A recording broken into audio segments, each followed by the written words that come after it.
এই যে আমরা গাছের এটা হইছে বিটল পোকা। এই পোকায় গাছের পাতাগুলো খেয়ে একেবারে নষ্ট করে ফেলে। এই যে এখানেও আছে। এই পোকার নাম বিটল পোকা।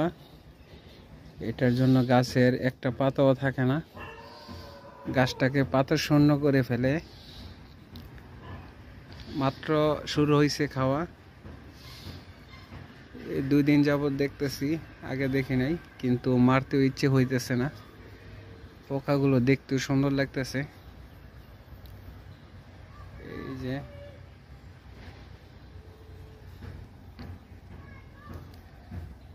এখানে ছোট বড় মিলিয়ে আমরা আছে।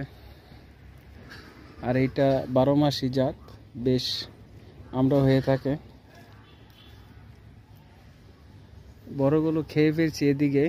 এখন এই যে ছোট আবার ফুল আসতেছে, কিন্তু আস্তে আস্তে পাতাগুলো এমন করে ফেলবে গাছে একটা পাতাও থাকবে না এই বিটল পোকায়। ওষুধ দিয়ে দিতে হবে, না হলে গাছটাকে পাতা শূন্য করে ফেলবে। আর এই যে এখানে আমি একটা গুটি কলম দিয়েছিলাম, 1 মাস 10 দিন পর গুটি কলমটা কাটার পরে দেখি একটা শিকড়ও বের হয় নাই। তারপরও গাছটা রোপণ করছি অন্য এক জায়গায়। এই যে এখানে আমরা গাছটি রোপণ করলাম,